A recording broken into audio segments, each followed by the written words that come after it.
السلام عليكم ورحمة الله وبركاته. تحية طيبة لكل متابعين القناة. نتحدث إليكم من أمام الساحل الشمالي. يلا بسرعة كده أقول لكم النهاردة إحنا قصدي يعني الخميس اللي فات عملنا إيه. رحنا الساحل الحمد لله، خدنا مجموعة صور رهيبة. طبعا أنا حبيت إن أنا من خلال الصور أوضح لكم كده زي عرض مبسط للمكان اللي إحنا كنا فيه والفيو الروعة التحفة. اتبسطتي يا نهى؟ طرت من الفرحة. اتبسطتي يا يارا؟ طرت من الفرحة جدا جدا جدا. الجو كان حر جدا جدا جدا، بس طبعا المراوح كانت بتلطف كتير. نزلتوا البحر؟ لا ما نزلناش. امال رحتوا فين؟ رحنا البول او حمام السباحه. طب حمام السباحه ده كان بفلوس؟ كان بفلوس، بس حاجه رمزيه مش غاليه. طيب البحر كان يتنزل فيه؟ لا ما كانش يتنزل فيه، كان للتصوير بس فقط لا غير. طب اللمه حلوه؟ اللمه حلوه جدا جدا جدا.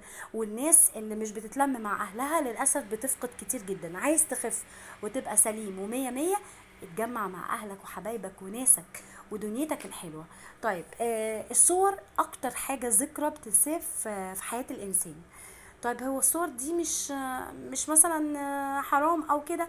والله بص هقولك على حاجة. هو بالنسبة لنا احنا طالما مش بنعمل حاجة غلط وطالما الحاجة مش بنأذي بيها حد، فبالتالي الصور بتبقى حلوة.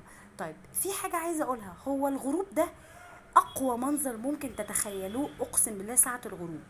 آم، عايزه اقول لكم ان انا هنا تلات ارباع الصور ما كانش فيها فلتر، فكانت طبيعيه، والطبيعي يكسب زي ما بيقولوا. الرمله جميله، البحر ممتع، الهوا تحفه، الناس قليلين، مفيش زحمه. كنت اتمنى ان يبقى في شخص يبقى معايا موجود في المكان ده، بس ان شاء الله باذن الله ربنا ان شاء الله باذن الله يعني ايه يعوضني باذن الله ويعني ويوفق الدنيا، ونحاول ان احنا المرة الجاية يكون معانا بإذن الله.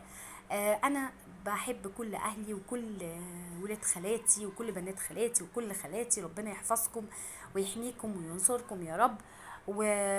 وعندنا ثانوية عامة، ألف ألف مبروك للثانوية العامة، وربنا يوفقها ويكرمها يا رب وينصرها. مبسوطة جدا جدا إن أنا كنت في الساحل. الساحل حلو قوي.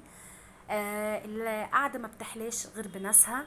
واللمة ما بتحلاش غير بالقلب الابيض. مش اي حد نتلم معاه، بس انت صفي النية من جوه وخلي انت نيتك كويسة، هتلاقي الدنيا كلها كويسة. لكن انت لو كنت رايح ومتنشن او انت مثلا في ذرة ضغينة او حقد او كره، بتلاقي الدنيا كلها راحت في داهية وبتلاقي الدنيا كلها وحشة. فلازم نكون عطائين لابعد حد ممكن تتخيلوه. العطاء حلو قوي يا جماعه، وزي ما بيقولوا سيد القوم خادمهم. ما تزعلش ان انت مثلا بتدي، بالعكس ده بيقعد لك والله العظيم ثلاثة في اي حاجه، لان انت الخدمه اللي انت بتخدمها للناس دي بتقعد لك في ولادك، بتقعد لك في صحتك، بتقعد لك في اي حاجه. ادي ادي لوجه الله تعالى ابتغاء مرضات الله. بحب جدا جدا خالتي حبيبه قلبي نور عينيا. ربنا يحفظك ليا يا رب ويخليكي ليا، يا اللي دايما بترسمي الفرحه على وشي والفرحه على وش يارا. بحبك جدا جدا جدا. يا جوز خالتي، ربنا يحفظك ويحميك بحق لا اله الا الله. مبسوطه جدا جدا جدا بالكام يوم اللي انا كنت قاعداهم. طايره من الفرحه باللمه الحلوه بالناس الحلوه اللي بيحبونا بجد من قلبهم. ربنا يديمكم في حياتي نعمه ويملاكم في حياتي وحياه يارا، ويجعلكم دايما سند وعوض ليا من اي شقاء انا شفته في الدنيا.